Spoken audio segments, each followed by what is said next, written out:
July 1945, Camp Swift, Texas. The exam room is hot and still, smelling of disinfectant and dust, while a tired ceiling fan clicks above a worn army table.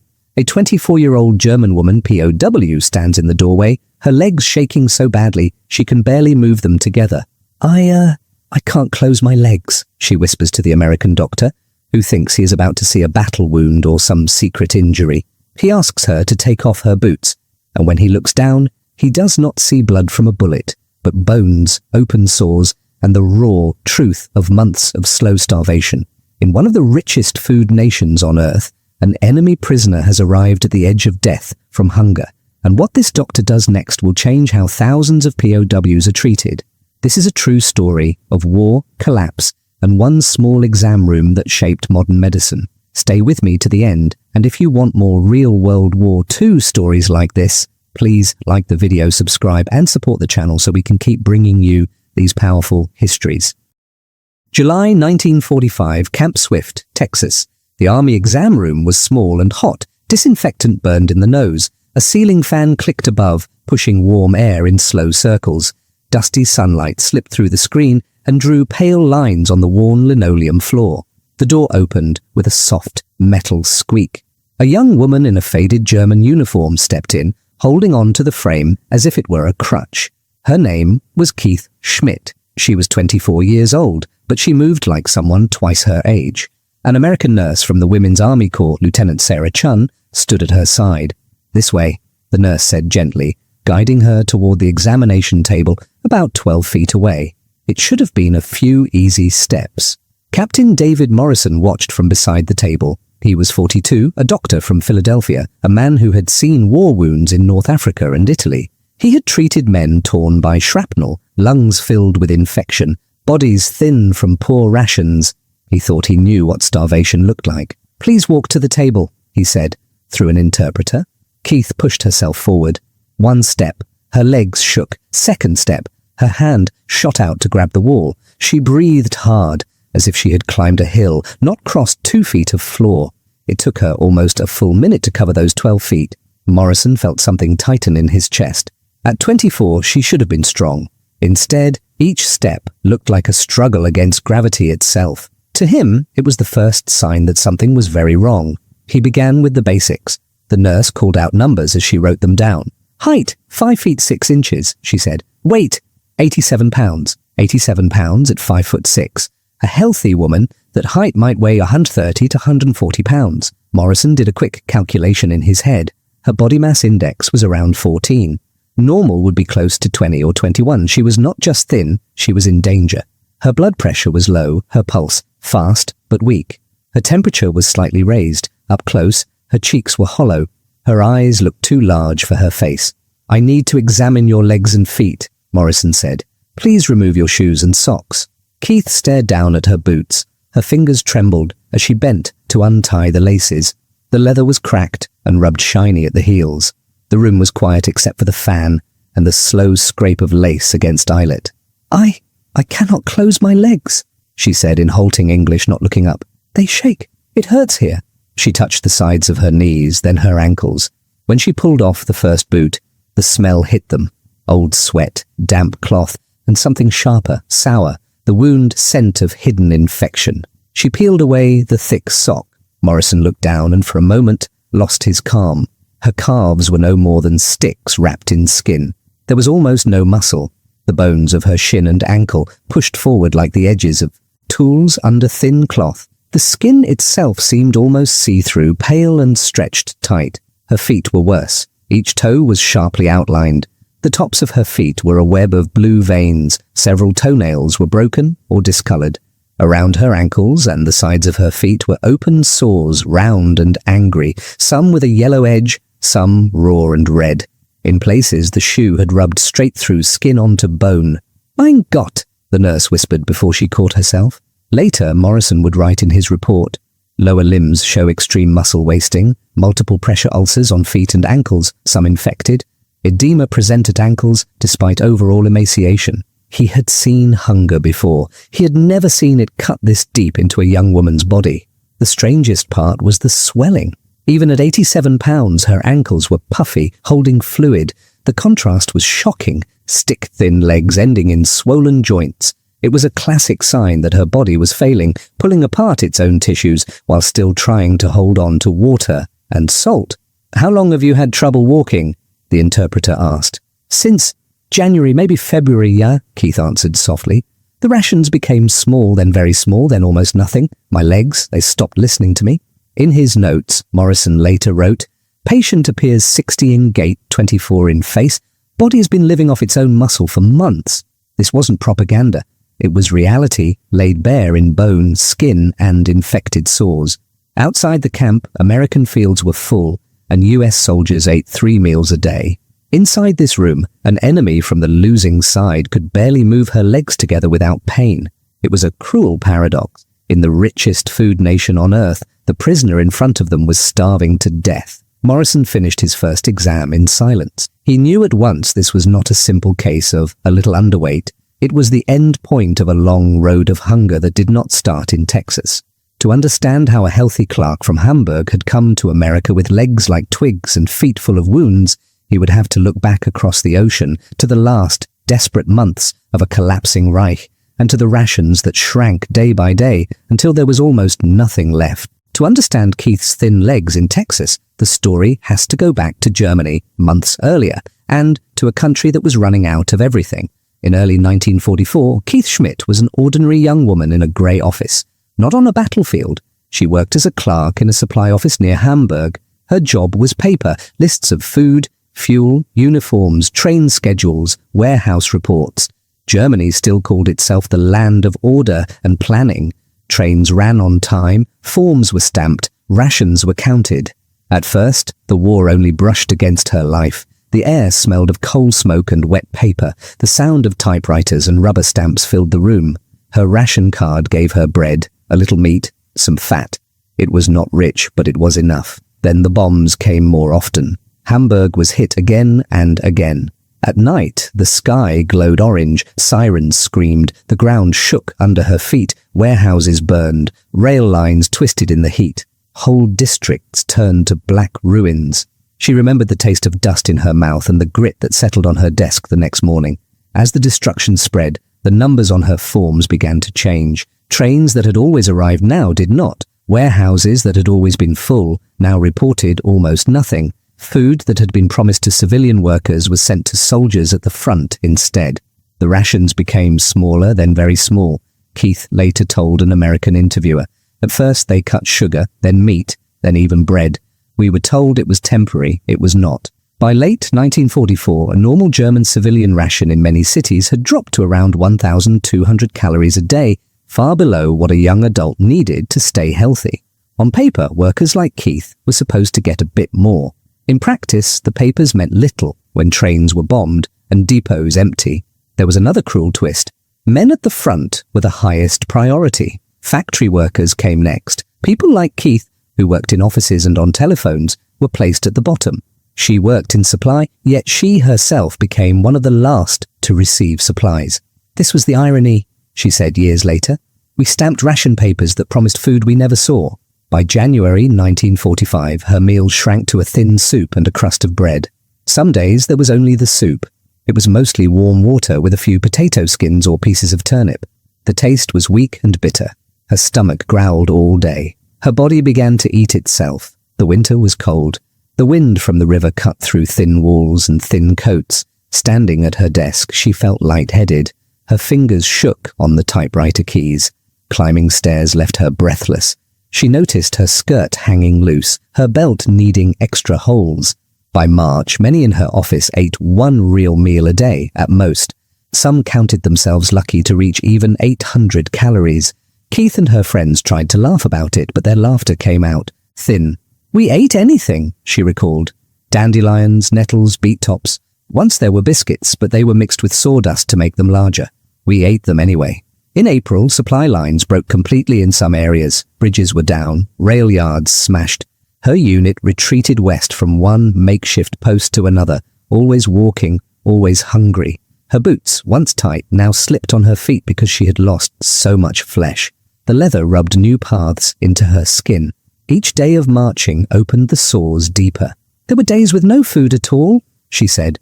We walked and tried not to think of it. Some people just sat down and did not get up again. By the time British forces captured her group in May 1945, Keith, at 5'6", weighed around 90 pounds. Her cheeks were hollow, her legs weak, her feet torn. The British gave her basic rations, maybe 1,600 calories a day, enough to stop the free fall but not to rebuild what was gone. She was moved through temporary camps, then handed to American control. The Atlantic crossing to the United States took about 2 weeks. The sea was rough. The transport ship smelled of fuel oil, metal, and many bodies in close space. Keith was seasick for days. Food was there, but her stomach turned at the smell. Much of what she swallowed came back up. She likely lost more weight during that voyage. When the ship reached New York, she could barely stand through processing. Other women from her group, less weak than she was, helped her. The 4-day train ride to Texas was a blur of rattling wheels, coal smoke, and short, careful steps to the latrine, always holding on to someone's arm. By the time she reached Camp Swift, months of severe malnutrition had stripped away her strength. Medical officers would later estimate she had lived under true starvation conditions for at least 4 to 6 months. She was not a soldier from the front. She was an office worker, yet she arrived as a near skeleton. The great paradox was clear. A nation once famous for order and planning had broken so badly that even its supply clerks were starving. But in Texas, Keith would soon learn she was not the only one. When Captain Morrison began to examine the other women from her transport, he would discover that her story was not unusual at all. It was part of a much larger pattern. Keith's case stayed with Captain Morrison long after she left the exam room. That night, in the dim light of a desk lamp, he wrote a report more detailed than any he had filed before. The office smelled of ink, old paper, and the ever-present carbolic from the nearby ward. He listed every number. Height, 5 feet 6 inches. Weight, 87 pounds. Estimated BMI, 14. Severe underweight, marked muscle loss in lower limbs, multiple pressure sores on feet and ankles, some infected, signs of vitamin C and D deficiency, hair thin, nails brittle, gums inflamed, condition life-threatening without treatment. At the end, he added a line that was not just about one woman.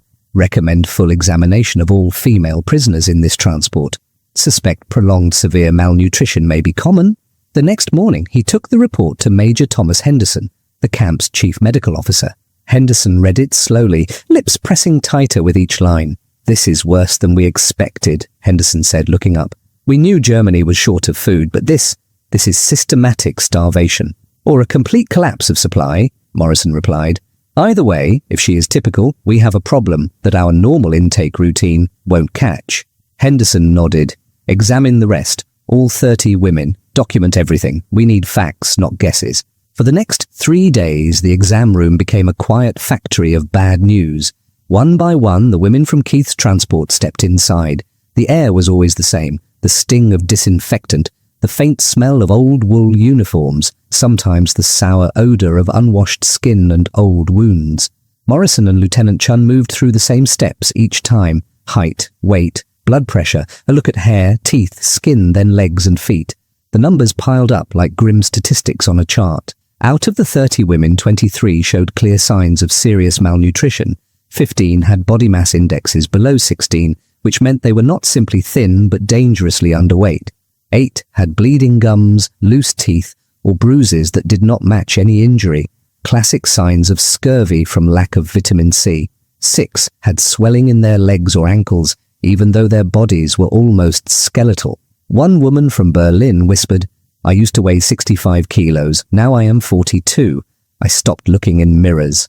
Another, a telegraph operator, said, "We were told to be proud, to endure, but you cannot endure when there is nothing to eat."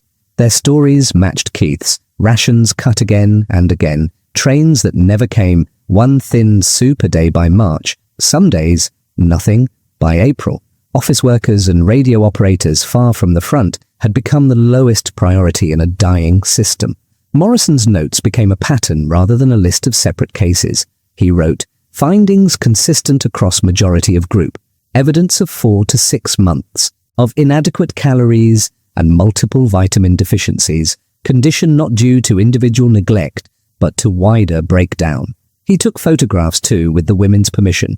Legs like sticks, shoulders like coat hangers, swollen ankles above worn boots. The click of the camera shutter sounded harsh in the quiet room.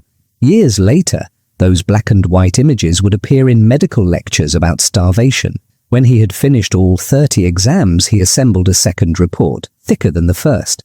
It contained tables of heights and weights, summaries of symptoms, and a clear conclusion. These prisoners were not simply enemies to process. Many were medical emergencies. Major Henderson called a meeting of the camp's medical staff. The room was crowded with doctors, nurses, and corpsmen. The windows were open, letting in the warm Texas air and the distant sound of trucks on the road. Henderson held up the report. "This is not an isolated case," he said. "Out of one transport of 30 women, more than 2/3 are seriously malnourished. Nearly half are in the severely underweight range. This isn't propaganda. It is reality, and it is now our responsibility." He laid out new rules, clear and firm. All incoming prisoners of war will receive a full medical exam that looks closely at nutrition. Anyone with a BMI under 17 will get extra rations and medical oversight.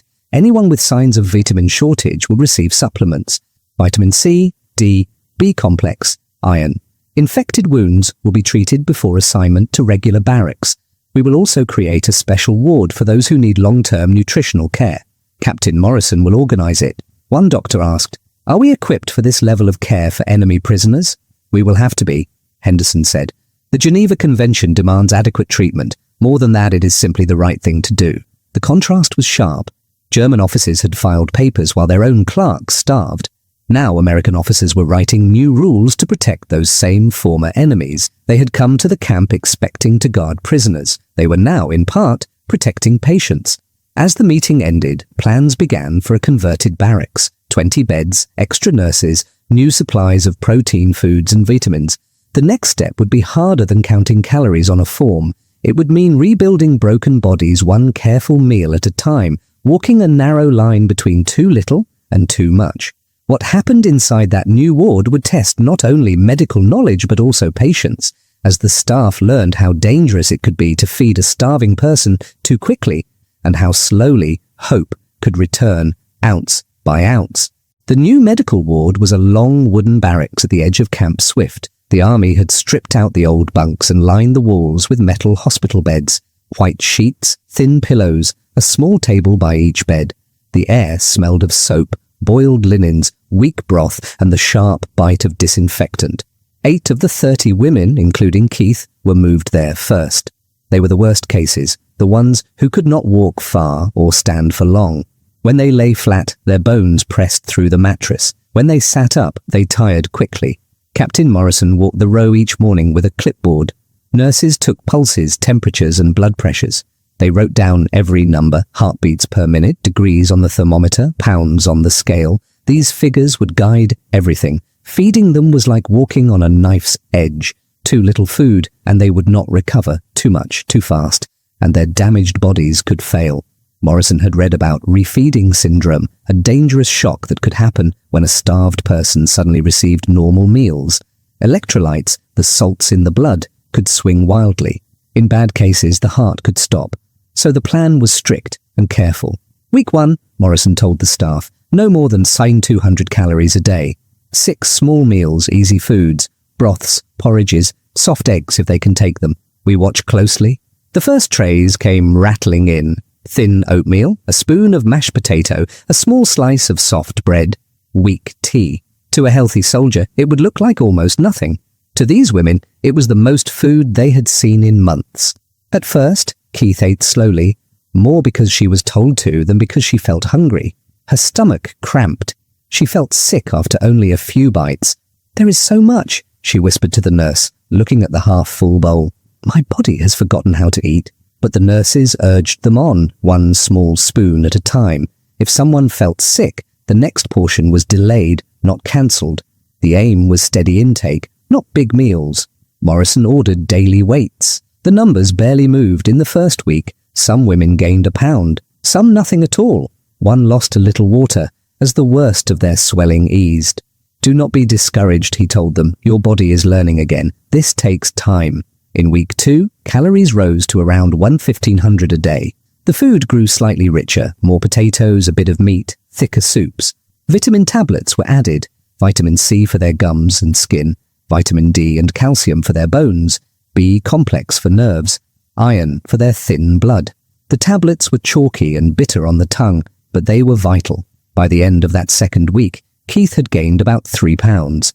It did not show much to the eye, but she felt small changes. The constant chill eased a little. The sores on her feet, now cleaned and dressed each day, started to close at the edges. The swelling at her ankles began to fade as her body's fluids came back into balance. "There is less fog in my head," she told Morrison during one exam. "I can think without so much effort. It is strange. I almost feel guilty." "Guilty for what?" he asked. "For eating so well when my mother is still in Hamburg," she said. "She has less than this, I'm sure." The paradox was painful. In a land of plenty, the enemy prisoner was gaining strength, carefully counted calorie by calorie, while her family, in ruined Germany, faced empty plates. Week 3 and 4 brought further increases up toward 1,800 calories. More protein appeared, beans, small portions of meat, sometimes powdered milk, stirred into drinks. The sound of spoons on bowls grew louder. Some women began to ask for seconds. That was a good sign. Physical therapy started in small steps. At first, it meant only sitting up longer, then standing next to the bed with someone holding an elbow. The first walks were just across the ward and back. The floor felt hard under still tender feet, but the pain was less than before. By week 4, Keith's total gain reached about 8 pounds. Her face softened slightly. Her hair no longer came out in clumps on the pillow. She could walk the length of the building without stopping, though she still held on to the bed rails. Morrison took new photos, the same legs as before, but a little fuller, the sores smaller, the skin less tight over bone. He wrote, "Patient gaining approximately 2 pounds per week, muscle returning slowly, wounds healing, no signs of refeeding syndrome, emotional state improved." By week 8, Keith was up around 15 pounds from her lowest weight. She could climb a short flight of stairs if someone stayed close. By week 12, she had gained about 22 pounds in total, bringing her to roughly 109 pounds, still thin, but out of the most dangerous zone. "I thought I would die," she admitted one day, sitting in a shaft of warm sunlight by the window. "Now I can imagine a future again. I did not expect that." Across the ward, others were making similar progress. The records showed a clear pattern.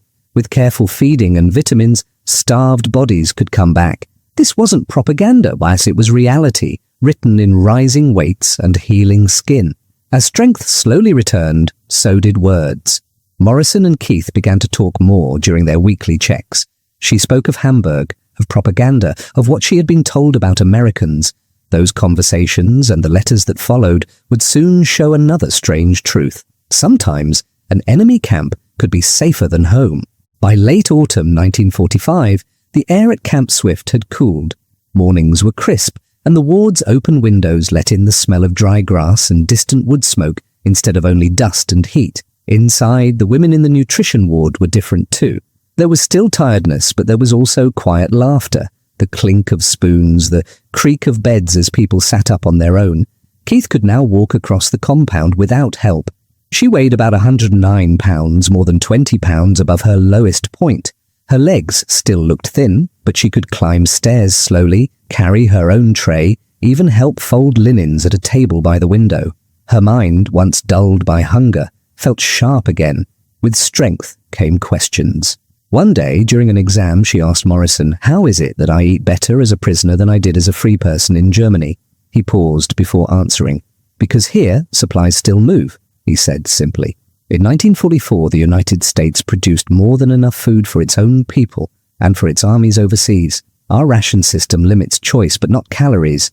We have no true famine here. But at home, she said, we were told you were starving too, that American cities were in ruins, that your people were thin. Morrison shook his head. No, our cities were not bombed like Hamburg or Berlin. Most Americans went through the war with full plates. This is the part propaganda does not show. This wasn't propaganda. It was reality, Keith would later tell her daughter. I saw with my own eyes that the hungry enemy we were promised did not exist. As winter approached, the Red Cross told camp authorities that some prisoners would now be allowed to send letters home. 6 months had passed since Germany's surrender. Mail routes were broken, but slowly reopening. There was a limit. 1 or 2 short letters carefully censored, nothing about military secrets. For Keith, the hardest part was the first line. How did she tell her mother somewhere in ruined Hamburg that she was safe, gaining weight, and sleeping in a clean bed in Texas? She began simply, "Dear Mama, I am alive. I am in a camp in America. It is called Camp Swift in Texas. I am writing to tell you that I am well and that you must not worry." The paper smelled faintly of ink and dust. Her hand shook a little as she wrote about the final months of the war, the thinning rations, the endless walking, the sores on her feet, the day she could barely stand. She wrote, "My legs stopped working. I could not close them without shaking. When the American doctor saw my feet, he was shocked. He said I was near death from hunger." Then came the strangest line of all. "The Americans have fed me and treated me. I have gained weight. I can walk again. They have been correct and humane, not cruel as we were told. I receive more food here than you probably do in Hamburg. I am grateful, but I feel guilty also." When the letter left Texas in December 1945, it traveled slowly through Red Cross hands across the Atlantic into a Germany where post offices were broken, streets blocked, and many buildings roofless. It took nearly 3 months to reach Hamburg. In April 1946, Keith received a reply. The envelope was thin and worn. The paper inside smelled of damp and coal smoke. Her mother's handwriting was shakier than before. "Dearest child," it read, "I thank God that you are alive and healing. Do not feel shame for being fed. It is a comfort to me to know that somewhere you have enough to eat. Hamburg is in ruins. We live in 2 rooms with relatives. Our ration is small, but we survive. Come home when you are allowed. We will rebuild together." The contrast was sharp. In Texas, Keith was on 3 careful meals a day, plus extra bread and milk as her weight returned to a healthy range of around 120 pounds. In Hamburg, a typical official ration could be far below 1,500 calories and often much less in practice. Yet it was the mother in ruins telling the daughter in safety not to feel guilty. While these letters moved slowly across oceans, Morrison's case files moved much faster. Called enemies. In 1950 she wrote again, "Hamburg is slowly rising from the ashes. I have married a man who was also a prisoner. He was in France. He says he too was fed better in captivity than at home. We talk often of this paradox." By 1955, another letter said, "We have a daughter now. She is healthy and well fed. When she asks about the war, I tell her about Texas, about the American doctor who treated me as a human being. I want her to know that enemies can show kindness and that this is not propaganda, as it is reality I lived." Morrison also moved on. He was discharged from the army in June 1946 and returned to Philadelphia. But he did not forget the ward in Camp Swift. He opened a medical practice with a special focus on nutrition and recovery. On his office shelves were thick folders from Texas, over 30 full case histories, more than 100 pages of charts, photos, and notes. In the late 1940s and early 1950s, he published several scientific papers using that data. One study detailed how carefully increasing calories from 1,200 to 1,800 a day, plus vitamins, could safely bring people back from severe malnutrition. Another warned about refeeding syndrome and set guidelines for avoiding it. These papers were soon cited again and again. Medical schools used them to teach young doctors how to treat famine survivors. In a 1978 interview for a medical journal, a reporter asked him, "What was your most important case in the war? A battle wound? A major operation?" Morrison shook his head. "It was a young woman who could barely walk 12 feet because she had been starving for months," he said. "Her case taught me that medicine is not about flags or uniforms. It is about seeing suffering and answering it." By 1995, a historian of nutrition who studied war and famine wrote, "The Camp Swift records created by Captain Morrison are among the most detailed documents of starvation and recovery we possess. His week-by-week measurements and careful photos formed a template for modern treatment of severe malnutrition in crisis zones." The old exam room at Camp Swift was long gone by then. The camp itself had been dismantled. New grass grew where barracks once stood. But in archives and libraries, the paper trail remained. Case files, tables of weights, the photo of a young woman's wasted legs next to another taken 12 weeks later, showing the slow return of flesh. Keith died in Hamburg in 2001 at the age of 80, surrounded by children and grandchildren who had never known true hunger. Through the US Army's own system, his reports on the 30 women at Camp Swift with their tables of weights, symptoms, and recovery, were copied and sent to the War Department's Medical Command in Washington. In October 1945, a senior medical officer, Colonel James Bradford, arrived at Camp Swift to see for himself. He spent 3 days reading the files, looking at the photos, talking with the patients. He walked through the ward, the smell of soap and stew in the air, past beds where women from the losing side now rested under American blankets. "This is remarkable work," he told Morrison. "You saw that this was not an isolated case. You changed intake rules and built a program. You have more than 30 full case histories with months of follow-up. This will shape how we treat prisoners everywhere." Morrison answered quietly. "I was just doing my job, sir." "No," Bradford replied. "You were documenting what happens when a modern state collapses and stops feeding its own people. These records will be studied for years, by doctors, by historians, maybe even by those who plan for future crises."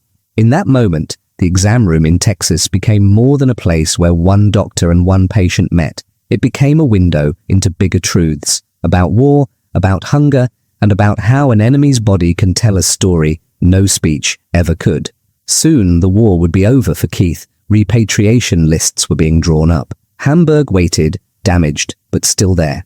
And long after she went home, the papers that carried her numbers, 87 pounds, then 109, then 118, would continue to travel, shaping ideas about medicine, responsibility, and humanity. Those ideas and the memories they carried would not end with the war. They would follow both. Keith and Morrison into the peace and into history. In the spring of 1946, Keith's name finally appeared on a repatriation list. The war was over. Ships and trains now carried prisoners back across the Atlantic instead of soldiers going the other way. On a warm Texas morning, the air smelling of dust and engine oil, she walked to the medical office for one last exam. Morrison looked at the numbers on her chart. Height, still 5'6". Weight now about 118 pounds. Her BMI, once around 14, was up near the low end of normal. Her legs, once like sticks, now had shape. The scars on her feet were pale and closed. "When you arrived," he told her, "I was not sure you would live. Now you are healthier than many civilians in Europe." "You saved my life," Keith said quietly. "You, the nurses, the food, the medicine. I will not forget. I only did what any doctor should do," he replied. "You were a patient who needed help."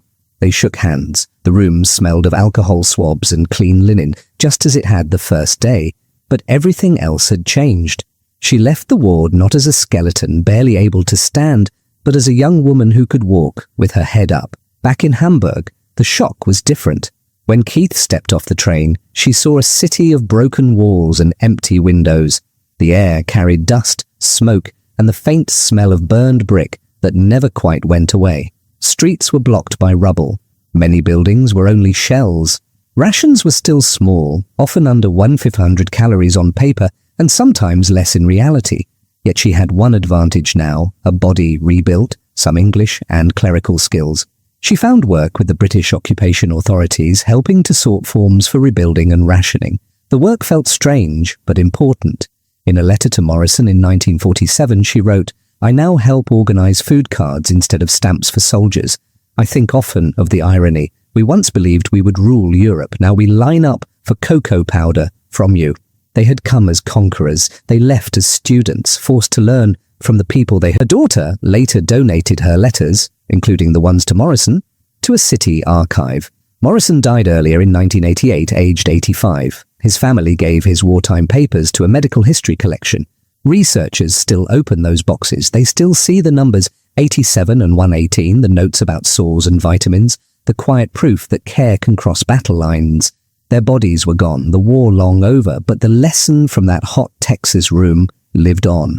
When a doctor chose to see a patient instead of a prisoner, he changed not only one life, but also how the world understood hunger, recovery, and responsibility. The story of Keith Schmidt and David Morrison begins with one shocking sight: legs so thin they could barely hold a body upright in a land of overflowing storehouses.